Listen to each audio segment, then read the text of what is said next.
What's up, guys? We got one here from Cosmic Verse. Let's get into it. The other day, a man looked me in the face and said, Aubrey, why are there so many single women like you in their 30s who complain about how awful it is to date, how bad the modern day dating pool is? Because I'm a man, I'm single in my 30s, I have no kids, and I have so many options out here.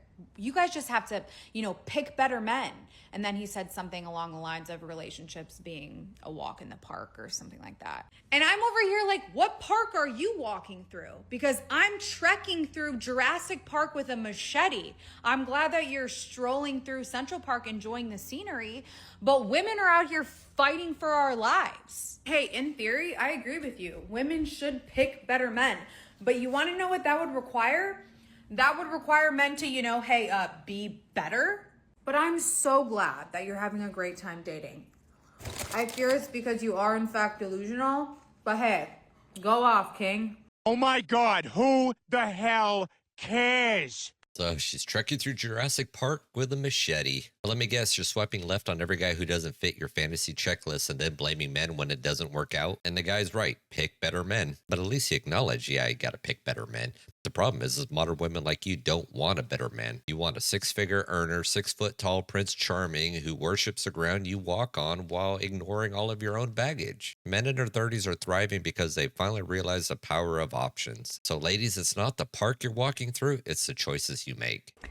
How does dating in your 30s, 40s, and 50s differ from the dating in your 20s? Significantly.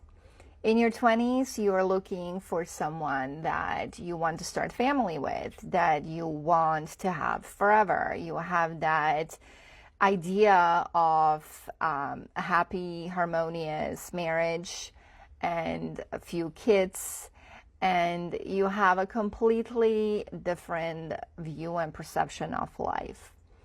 In your 30s, 40s, and beyond, you have been around the block. You may have been hurt. Maybe you were in a toxic relationship or things did not really go the way you wanted to, so you're divorced. And so the expectations are different. The level of understanding and patience is also different. And I'm going to talk more about this, so make sure you follow me for part 2. No, thank you. I prefer to die giving you the finger. Dating in your 30s, 40s, and 50s boils down to one thing: leftovers. The been around the block crowd comes with baggage, divorce, trauma, and entitlement. You're not looking for love anymore. You're looking for someone to validate your regrets and mistakes. And men aren't here to play cleanup crew. You say expectations change, but let's be real, your expectations never lower. So guys, don't buy into this recycled fairy tale. Protect your resources and look elsewhere. Can we normalize being single? Like, why is everyone always trying to get into a relationship? Like, what good has ever come out of a relationship? It always ends with like a heartbreaker. Like, to be honest, I haven't seen that many happy marriages. Like, good for people who've been in like healthy, happy marriages, but it's just a stress in my opinion. Honestly, I don't even mind being single forever, because why would I take up that extra stress of being emotionally attached to someone and being affected by somebody else's actions? And when they're single, they're like baddies, literally a baddie. So what does that mean? That means relationship is not good for you. And another thing I don't understand is, what is this dating app, bro? Seriously, are you that desperate they have to forcefully make an account and literally try to find people that are not even in the same city or country as you so that you can talk to someone? I believe that it should just happen naturally. And if it's not happening naturally, it's not meant to be. That's why everyone keeps getting heartbroken. Stop forcing shit. And anyways, the population of this world is way too high. We don't need more kids anymore. Everybody needs to become celibate. Stop getting into relationships. Yeah, all right. Well, great. Thanks a lot. Nice to meet you, man. Psycho. Jesus.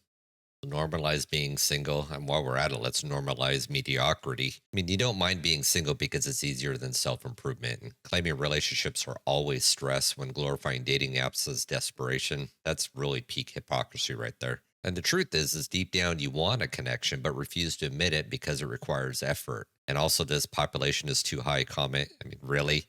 Sounds like you're looking for an excuse to justify your lack of commitment. I am 30 and single, and I have been single for a good majority of my life, and I think about my dating life probably more than the average person. I grew up Jewish, and basically from the age of 20, I was told that I should get married and have kids, so I feel like I was always trying to accomplish that goal. That being said, I really enjoy so many different aspects of my life. I love my friendships. I love my family. I love the career path that I've chosen.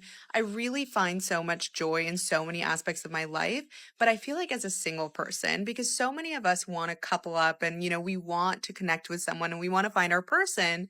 I feel like as a single person, it is so difficult to feel like you are doing enough in the single journey, and you constantly feel this pressure that you're not doing enough, that you're not going to enough events, that you're not on the dating apps enough, that you're not meeting new people enough, that you're not listening to the dating advice from the dating gurus, and you're not giving that person a second, third chance, that you might be misstepping along the way. And like, this is why you are single.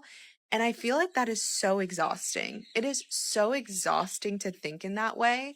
And lately I've been retraining myself to just think, maybe it's all happening exactly as it should. And the only thing that you can control is the things that you want to do and you want to be partaking in. And I feel like that energy shift has literally put this weight off my chest and has helped me so much with dating. You slammed her, you dumped her donut, you gave her dog a sausage, you stuffed her like a Thanksgiving turkey. You want to know what's exhausting is listening to the random bullshit spewing out of your mouth. But here's a thought. Maybe you're single because you've replaced connection with convenience. You enjoy your career, friendships, and family, but when it comes to dating, it's exhausting. And really, it translates to you want all the benefits of a relationship without the effort. And the constant you're not doing enough pressure, that's your biological clock ticking. Society doesn't owe you a partner, and men aren't your emotional punching bags to fix your existential dread. Women like this are emotionally over-leveraged, so don't buy in. I am currently really struggling to understand the universe's plan for me. I don't get it. It's like I have so many wonderful things that I can share with somebody else. And it seems like whenever I even get the tiniest glimpse of hope, just the tiniest, it immediately disappears. Like, oh, I went on a second date with somebody else and connected with them and I want to try to pursue that. You were great though. You were great. But I was just second in line, I guess. And every time I say that's okay because what's meant for me will find me. I truly believe that. But it's really hard to continue to stay hopeful and positive when just nothing works out. Like nothing. And I'm not going to settle. I don't want to lower my standards or accept less than I deserve because I would rather be alone. But my God, it's so draining. Dating is draining. And I just can't keep doing it. So at what point do you just accept being single forever? I don't know. Oh, boo-hoo! Let me play a sad song for you on the world's smallest violin. The universe's plan. I hate to break it to you, but the universe isn't your dating coach. This isn't about fate, it's about accountability. And you won't settle, yet you're drained because you're chasing validation from men who don't want to prioritize you. And having standards is fine, but delusion isn't. And the whole meant for me mantra, that's modern cope for refusal to adapt. Women who can't handle rejection or adapt to reality will project their insecurities. Well, guys, it's another day of modern dating is a circus and the clowns are running the show. Feminism, entitlement, bad laws have destroyed the family unit and created a culture of selfishness. And guys, the solution is simple: protect your resources, set boundaries, and focus on building a life you love. And whether that means staying single, dating selectively, or just finding a partner abroad, just remember you have the power. And don't let anyone guilt you into a broken system. Well, guys, that's the end of the video here today. If you like what you've seen, hit that like button, share, subscribe, and all that fun stuff. And drop me a comment down below what you think. And I will catch you on the next one. Peace.